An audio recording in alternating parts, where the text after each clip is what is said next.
Hello guys, this Kushag. Welcome to Kushag centre for excellence. Guys, आज के इस वीडियो में डिस्कस करने वाले हैं क्लास 9 साइंस एनसीईआरटी का चैप्टर 10 ग्रेविटेशन। आज हम पढ़ेंगे ग्रेविटेशन के बारे में।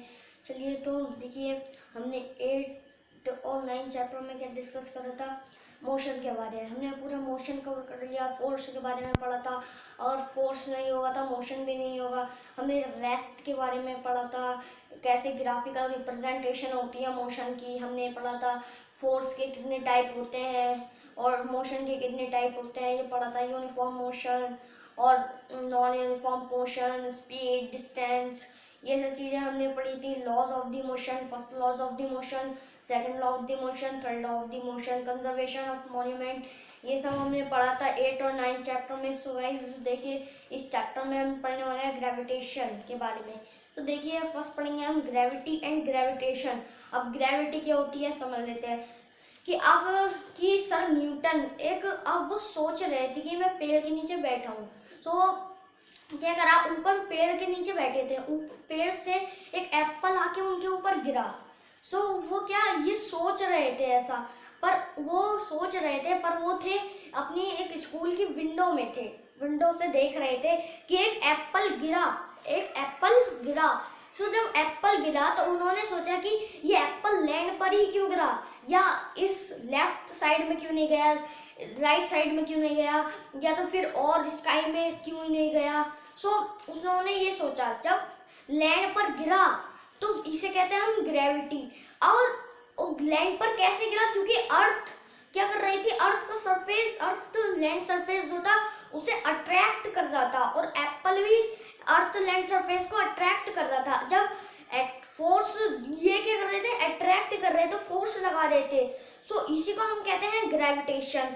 ये क्या लगा रहे थे, एक ग्रेविटेशनल फोर्स लगा रहे थे, तभी तो वो ग्रेविटी हुई, यानी कि एप्पल गिरा। सो पता चल गया कि ग्रेविटेशन क्या है और ग्रेविटी क्या है। अब आते हैं universal laws of the motion. Universal law of the motion क्या है, चलिए देखते हैं। कि एक ये सब्सटेंस है और एक ये सब्सटेंस है। यहाँ हमने लिख दिया इसका नाम M1 और यहाँ हमने लिख दिया M2। ये M1 M2 ये हो गए, ये लिख दिया मैंने M और M2। सो अब देखिए कि ये दोनों एक दूसरे को अट्रैक्ट कर रहे हैं। क्या कर रहे हैं, एक दूसरे को अट्रैक्ट कर रहे हैं। और इनकी बीच की डिस्टेंस कितनी है, इनकी बीच की डिस्टेंस यहाँ मैंने लिख दी R। कितनी है, R है इनके बीच की डिस्टेंस। सो अब देखिए कि यहाँ हमने क्या करा, ये एक दूसरे को अट्रैक्ट कर रहे हैं, यानी फोर्स लगा रहे हैं एक दूसरे के ऊपर। So F is equal to G M1 multiply M2 upon R to the power 2 ये है। सो फोर्स लगा रहे हैं एक दूसरे पे, तो यहाँ हमने लिख दिया फोर्स। अब G यानी कि ये universal law of the gravitation, ये G। अब M1 और M2 से हमने दोनों की मल्टीप्लाई कर दी और इनकी बीच की डिस्टेंस अपॉन में R टू द पावर 2 कर दिया। अब देखिए कि यहाँ हमने कर लिया F is equal to G1 upon R to the power 2, ये कर लिया हमने। सो फिर हमने करा F इज इक्वल टू, यहाँ हमने करा, यहाँ F इज इक्वल टू नहीं, प्रोपोर्शनल आएगा। क्या आएगा, प्रोपोर्शनल का साइन आएगा। सो देखिए अब यहाँ आ गया ये, फिर से हमने यहाँ कर दिया F, यहाँ हमने कर दिया अब F proportional M1 G M1 multiply M2 upon R to the power 2। अब यहाँ गया इज इक्वल टू का साइन। सो ये आया क्योंकि अब F is equal to G M1 multiply M2 upon R to the power 2। अब ये आया कैसे, ये समझा देता हूँ। कि फोर्स, ये दोनों सब्सटेंस एक दूसरे पर क्या लगा रहे हैं, फोर्स लगा रहे हैं, ये दोनों सब्सटेंस एक दूसरे पर। अब ऐसे ही इनकी बीच के डिस्टेंस हमने कर लिए R टू द पावर 2 और फिर हमने F यानी फोर्स बता दिया। अब G का क्या मतलब है, यही universal law of the motion G का मतलब है। सो पता चल गया universal law of the motion क्या है। अब आ जाते हैं यूनिट कॉन्सिस्ट ग्रेविटेशनल जी, यानी कि यूनिट ग्रेविटेशनल कांस्टेंट जी। हमें यहाँ पे ग्रेविटेशनल कांस्टेंट की यहाँ यूनिट बतानी है। देखिए यूनिट बतानी है। अब कैसे बताएंगे यूनिट? देखिए यहाँ आ गया हमने, देखिए यहाँ कर लिया हमने F is equal to G M1 multiply M2 upon R⁻², ये था। सो यहाँ हमने unit of gravitational constant of G की निकालनी है। सो हमने क्या कर लिया, G is equal to F multiply R⁻²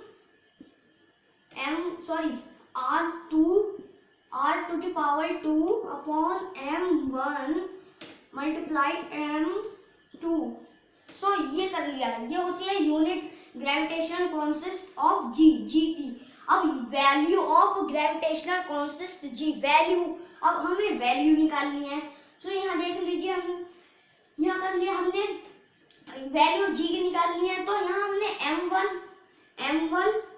और M1 की क्या है 1 kg, क्या है 1 kg, और M2 की भी क्या है M2 की भी 1 kg, और ये है हमारा R की क्या है R की है यहाँ पे हमारे R की 1 मीटर, क्या है 1 मीटर। सो ये है। अब देखिए कि अब ये हुआ जी की, अब ये हुआ जी की वैल्यू क्या आई, जी वैल्यू इज इक्वल टू 1 कैसा आई, क्योंकि क्या है कि M क्या है M और M2 और M1 की M2 और M1 की क्या है 1 kg है, और R क्या है R⁻² is equal to 1 metre. तो क्या है दोनों में 1 है, इसलिए क्या आई जी की वैल्यू 1 आई। सो ये वैल्यू समझ में आ गई, वैल्यू कैसे हुई। सो और यूनिट भी समझ में आ गई। अब देखिए universal law of the gravitational का क्या क्या इंपॉर्टेंस है। ये जो ग्रेविटेशन है, ये क्या है, ये होल्ड करे रहता है प्लैनेट्स को, क्या होल्ड करे रहता है प्लैनेट्स को, कैसे, ताकि वो इधर उधर ना भागे और किसी से टकराए ना किसी चीज से। इसलिए ये क्या कर लेते हैं, ईच अदर को अट्रैक्ट करते रहते हैं, एक दूसरे को अट्रैक्ट करे रहते हैं। सो फिर सेकंड है कि अब ये जो हमारा अर्थ है, अर्थ के मूव अराउंड, जो मून मूव अराउंड करता है अर्थ के हमारी चारों तरफ। सो ये क्या है, ये भी universal law of the gravitation की वजह से ये है। अब प्लैनेट सन के चारों जो घूमते हैं, तो ये भी universal law of the gravitation से भी है। अब लो टाइड हाई टाइड होती है, तो ये भी universal law of the gravitation से ही होती है। सो अब इम्पोर्टेंस समझ में आ गई universal law of the gravitation की। सो फिर देखिए universal law of the gravitation के बाद आइजैक न्यूटन कौन थे। आइजैक न्यूटन बॉर्न हुए थे एक इंग्लैंड के पास एक टाउन था वहां पे, और ये एक पुअर फैमिली में से थे, क्या पुअर फैमिली में से थे। और इन्होंने एक सोलर सिस्टम का स्ट्रक्चर कैसे बताया, इन्होंने सोलर सिस्टम का ऐसा स्ट्रक्चर बताया कि अर्थ होती है सेंटर में, ये क्या है अर्थ होती है सेंटर में, बाकी इसके चारों तरफ प्लेनेट होता है और सन होता है, ये बताया इन्होंने। ये है अलग अलग प्लैनेट्स हैं, ये सन है, ये है सन, ये अर्थ सेंटर में होती है। सो इनका क्या हुआ, इनका ये जो इनने सोलर सिस्टम का स्ट्रक्चर बताया ये इनका गलत हुआ। अब आए गैलीलियो ने कैसा स्ट्रक्चर बताया, देखिए गैलीलियो ने, अब उन्होंने बताया कि सन होता है सेंटर में, ऐसे सन सेंटर में होता है, और ये है सब उसके ऑर्बिट्स, क्या है ऑर्बिट्स। सो ये है सन के चारों तरफ और उनकी प्लैनेट्स की ऑर्बिट है। अब इनका भी स्ट्रक्चर गलत हुआ, क्यों हुआ, आप तो कहेंगे कि सन सेंटर में ही होता है, क्या ये सन सेंटर में ही होता है आप कहेंगे, पर देखिए अब इनका स्ट्रक्चर कैसे गलत हुआ वो हम जानेंगे कीपलर लॉ ऑफ द मोशन से, कीपलर के बारे में। ये क्या है कि कीपलर का स्ट्रक्चर कैसा बना, तो कीपलर का स्ट्रक्चर कैसा बनाया, उन्होंने भी यही कहा कि ये सेंटर में होता है, क्या सन सेंटर में होता है, ये हो गया सन, ये होता है सेंटर में, सेंटर में होता है। अब उन्होंने एस टाइप का कुछ स्ट्रक्चर बनाया, ये क्या है, ये उनका राइट स्ट्रक्चर है। अब आप कहेंगे कि ऐसा ही तो उन्होंने बनाया था, गैलीलियो ने ऐसा नहीं बनाया था, क्योंकि उनकी ये ऑर्बिट्स थी वो सर्कल टाइप थी, ये क्या है ओवल टाइप है। पर यहाँ पर हम ओवल नहीं कहेंगे, इसे एलिप्स कहेंगे, एलिप्स कहेंगे, यहाँ पर एलिप्टिकल ऑर्बिट्स कहेंगे इन्हें। सो इसलिए उनका गलत हो गया था गैलीलियो का। So first law of the Kepler क्या आती है, फर्स्ट लॉ कि जो प्लैनेट्स होते हैं, प्लैनेट्स की क्या होती हैं, ऑर्बिट्स जो होती है वो एल्पिस होती हैं, किससे, विद सन एंड फोकस क्या होता है। अब फोकस की ये जो सर्किल था हमारा, ये सर्किल था, इसके बीच में क्या है, सिर्फ एक सेंटर है, और जो हमारा ये एलिप्टिकल ऑर्बिट है, इनके दो सेंटर है यहाँ पर, या तो फिर सन यहाँ पर होता है या फिर सन यहाँ पर होता है। सो ये या तो फिर सन यहाँ पर होता है या यहाँ पर होता है। सो ये हो गई फर्स्ट लॉ ऑफ कीपलर। अब सेकंड क्या है कीपलर की लॉ, देखिए कि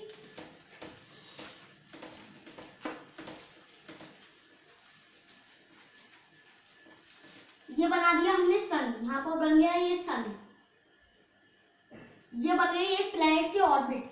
और यहां से देखिए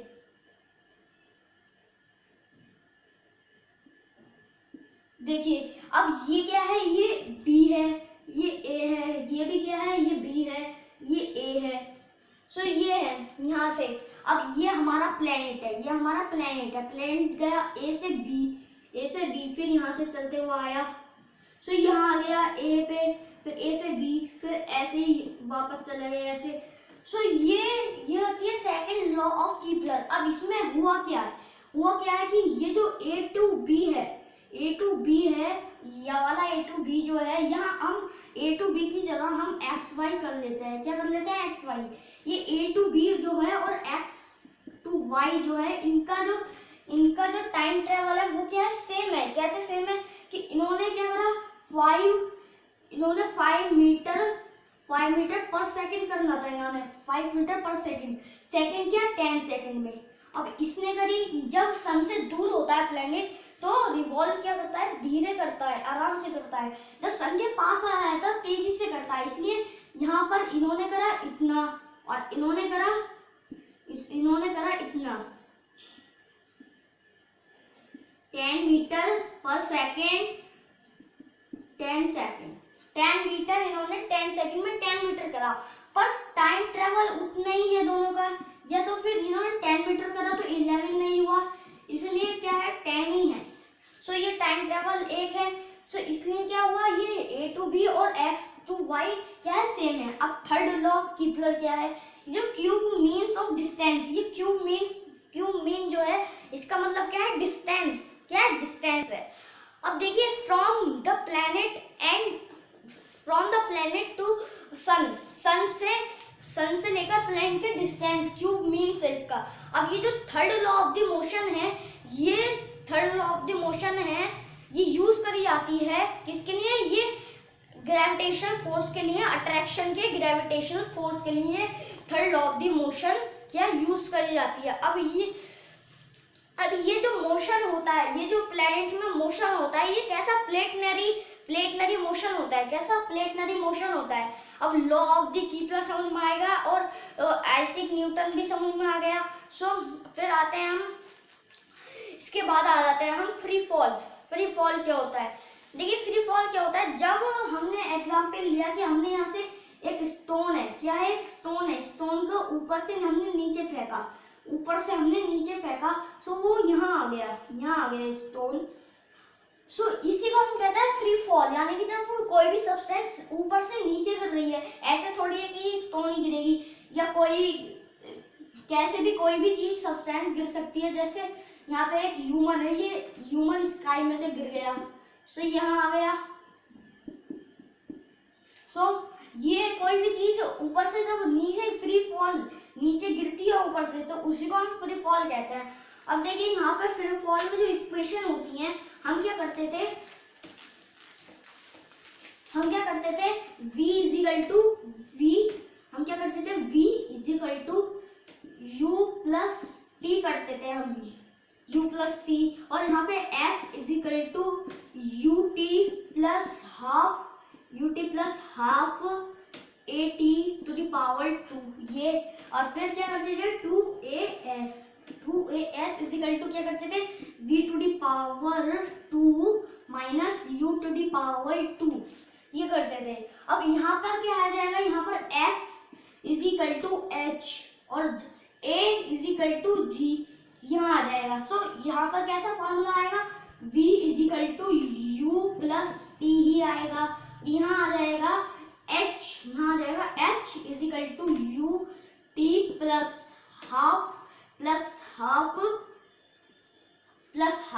g t to the power 2। g t क्यों लिखा है यहाँ पे, क्योंकि यहाँ a था इसलिए। अब 2gh क्योंकि यहाँ a s था तो a s यहाँ आ गया is equal to v to the power 2 minus u to the power 2। ऐसी इक्वेशन बन जाती है यहाँ पे फ्री फॉल में, ऐसी इक्वेशन बनती है। अब कि हम कैलकुलेट करते हैं, to calculate the value of g की वैल्यू को हम कैलकुलेट करते हैं। देखिए g इज इक्वल टू क्या होता है, g इज इक्वल टू यहाँ है 6.7 multiply 10 to the power 10 to be 10 फिर n to the power 2 kg to the power 2 ये आ गया। फिर हम क्या करते हैं m का क्या करते हैं, m करते हैं ना m, फिर r भी करते हैं हम r। तो m का क्या करेंगे हम, m में यहाँ हमने लिखा 6 multiply 10 to the power 24 kg, और यहाँ हम करेंगे 6.4 multiply 10 to the power 6 kg 6 m2 ये करेंगे हम। सो अब इक्वेशन क्या बना देना हम, f is equal to g ये करते हैं, f is equal to g m upon r to the power 2 ये करते हैं ना। सो इसकी जगह आ जाएगा हमारा f is equal to 6.7 multiply 10 m to the power 2 kg to the power 2 multiply 6 multiply 10 to the power 24 kg upon bracket 6.4 multiply 10 to the power 6 m तो bracket m to the power 2। So f is equal to क्या आ गया, f is equal to क्या आया, f is equal to आया 9.8 ms minus 2 ये आ गया। सो ये क्या हुई, हमने कैलकुलेट करी वैल्यू ऑफ g की वैल्यू कैलकुलेट कर दिया हमने। ये क्या है, g की वैल्यू है, हमने कैलकुलेट कर दी तो क्या आया, ये f इज इक्वल टू ये आ गया हमारा। सो पता चला कि कैसा आ गया। अब आता है कि अब देखिए इसके बाद कि थ्रस्ट एंड प्रेशर, थ्रस्ट और प्रेशर क्या होता है। थ्रस्ट और प्रेशर क्या होता है कि थ्रस्ट, जैसे कि आप जानते हैं कि कैमल क्या है, कैमल का पैर क्या होता है, बड़ा होता है, इसलिए वो डेजर्ट एरिया में रहता है तो उसका पैर रेत के अंदर क्यों नहीं जाता, हमारा पैर तो चला जाता है। क्योंकि उसका पैर का एरिया जो होता है, उसके फुट का एरिया बड़ा होता है, एरिया ज़्यादा होता है, इसलिए उस पर प्रेशर कम लगता है। अब हमारा पैर का एरिया कम है इसलिए प्रेशर ज़्यादा लगता है। अब ऐसे ट्रक में इतने बड़े टायर्स क्यों लगे जाते हैं, क्योंकि उसका क्या है, एरिया ज़्यादा है, उसका एरिया ज़्यादा है इसलिए इतने बड़े टायर्स लगाए जाते हैं ताकि प्रेशर कम हो। अगर हम कार जैसे टायर लगा दें तो उसका एरिया कम हो जाएगा और वो चला जाएगा रोड के नीचे। सो इसलिए अब ये क्या हो गया, इससे निकल के आया कि pressure is equal to thrust upon area, ये आया pressure is equal to thrust upon area. So इससे क्या हुआ कि अब हम थ्रस्ट को समझ लेते हैं कैसे, कि एक पार्टिकुलर डायरेक्शन में फोर्स जब होता है उसे हम कहते हैं थ्रस्ट। सो वही वाली बात आ गई, कैमल में क्या प्रेशर कम लगा क्योंकि उसका एरिया ज़्यादा था और वो एक पर्टिकुलर डायरेक्शन में ही है, क्योंकि वो क्या है, डेजर्ट एरिया में रहता है, तो कोल्ड एरिया में वो नहीं रह सकता, कोल्ड क्लाइमेट ज़्यादा यहाँ का रहता है। सो फिर देखिए कि अब थ्रस्ट समझ में आ गया क्या होता है। अब एक सिचुएशन देख लेते हैं थ्रस्ट को समझने के लिए, कि एक बोर्ड है, एक क्या है, ये स्कूल बोर्ड होता है ना, जैसे उस पर आप एक पोस्टर लगा दिया, ये लगा दिया आपने पोस्टर। अब आप पिन लगाएंगे उस पर अपने थंब से, यहाँ हमने पिन लगा ली। अब क्या है कि आप यहाँ से पिन हटाकर, यहाँ से पिन हमने हटा दी, ये हटा दी पिन। सो कि ये जो पोस्टर था हमने यहाँ पिन लगा दी, तो यहाँ से क्या, यहाँ से साइड में से पोस्टर छूटने लगेगा, साइड में से क्या, पोस्टर छूटने लगेगा। इसलिए हम क्या करते हैं, पार्टिकुलर डायरेक्शन में ही फोर्स लगाते हैं। हमने थंब से कहाँ फोर्स लगाया, यहाँ पर फोर्स लगाया है पर्टिकुलर डायरेक्शन में, उसकी पोस्टर की। सो समझ में आएगा थ्रस्ट एंड प्रेशर क्या होता है। प्रेशर एंड फ्लूइड्स में प्रेशर कैसे, फ्लूइड यानी कि आप जानते हैं फ्लूइड क्या होता है, गैसेज और लिक्विड को फ्लूइड कहते हैं, गैसेज और लिक्विड को। अब मान लिया कि हमने किसी लिक्विड या किसी गैस को या हमने लिक्विड को रख लिया एक कंटेनर में रख लिया, तो जब हमने लिक्विड को एक कंटेनर में रखा तो वो बाहर कैसे जाएगा, वो फोर्स अप्लाई करेगा, वो प्रेशर अप्लाई करेगा, जब तो वो बाहर आएगा। अब जब तो वो बाहर आएगा, प्रेशर अप्लाई करेगा, तो फ्लूइड में क्या डाला था हमने, लिक्विड। सो समझ में आएगा प्रेशर इन फ्लूइड। अब वेट एंड मास जान लेते हैं, में क्या डिफरेंस होता है, वेट एंड मास में क्या डिफरेंस होता है। मास क्या होता है, मास इनर्शिया की फॉर्म में यूज करा जाता है, जिस सब्सटेंस का ग्रेटर मास होगा, इनर्शिया भी ग्रेटर होगा। अब मास क्या होता है कि मास को हम कहीं भी ले जाएं तो उतना ही मास रहता है। मास को हम, सिंबल क्या है मास का, m, और वेट का w, और वेट क्या है, weight w is equal to m multiply g, w is equal to m multiply g, और ये वेट m की फॉर्म में नहीं रखा जाता है, वेट m की फॉर्म में नहीं लिखा जाता है। सो समझ में आ गया वेट और मास में क्या डिफरेंस है। अब बोयंसी क्या होती है, जब हम किसी चीज को एक लिक्विड में डालते हैं और वो अप डाउनवर्ड से अपवर्ड में जाती है, डाउनवर्ड से अपवर्ड में जाती है, तो उसे हम बोयंसी कहते हैं। अब फ्लोटिंग और सिंकिंग क्या होती है, फ्लोटिंग और सिंकिंग देख लेते हैं। जब हम किसी चीज को एक वाटर में डालते हैं, सो अगर हमने एक, मान लिया कि हमने एक ये गिलास लिया, गिलास में हमने वाटर भरा, सो फिर क्या हुआ, ये वाटर है, देखिए इसमें हमने एक वुड का क्रॉक डाल दिया, और यहाँ क्या डाली, एक आयरन नेल डाल दी। वो आयरन नेल यानी कि कील होती है, आयरन नेल डाल दी तो वो नीचे चली आएगी और क्रॉक ऊपर रहेगा। सो जो ऊपर रह जाए तो उसे हम कहते हैं फ्लोटिंग। क्या, फ्लोटिंग। अब जब ये आयरन नेल नीचे चली गई, इसे कहते हैं सिंकिंग। क्या, सिंकिंग।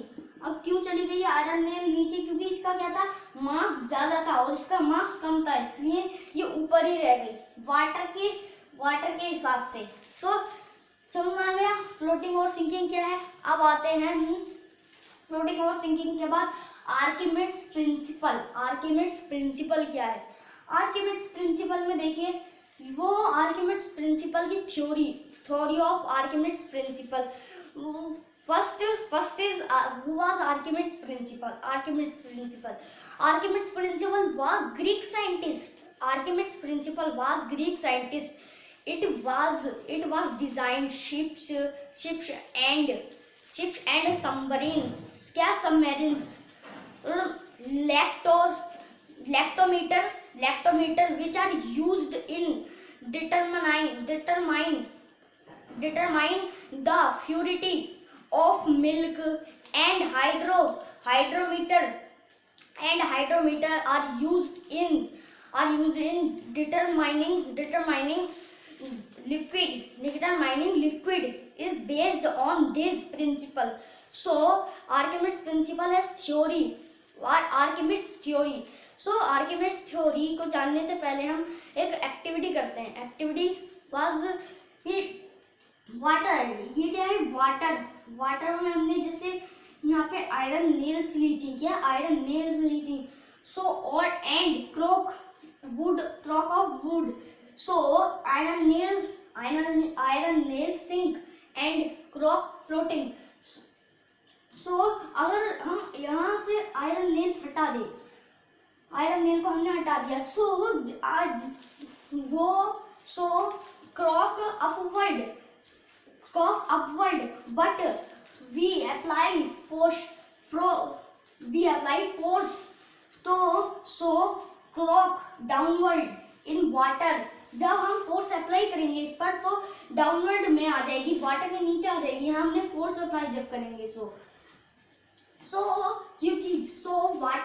वाटर भी इस पे फोर्स अप्लाई कर रहा है। कैसा, ब्यूएंट फोर्स अप्लाई कर रहा है नीचे से। जब ये आएगा सो फिर हम फोर्स लगाना छोड़ देंगे तो वाटर फोर्स लगाएगा तो वापस ये अपवर्ड में आ जाएगा। सो ये theory, its theory is called Archimedes theory. So clear हो गया आर्किमिड्स प्रिंसिपल क्या होता है। अब आ जाते हैं आर्किमिड्स प्रिंसिपल के बाद रिलेटिव डेंसिटी क्या होती है। रिलेटिव डेंसिटी से समझने से पहले डेंसिटी का फॉर्मूला देख लेते हैं। डेंसिटी का फॉर्मूला क्या होता है, density is equal to mass upon volume. क्या, मास अपॉन वॉल्यूम, ये होता है फॉर्मूला डेंसिटी का। अब रिलेटिव डेंसिटी का देख लेते हैं। रिलेटिव डेंसिटी का क्या होता है, रिलेटिव डेंसिटी का होता है कि रिलेटिव डेंसिटी का फॉर्मूला क्या होता है, is equal to density of A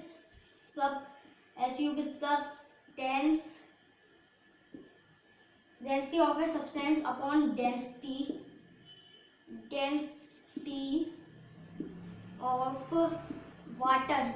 of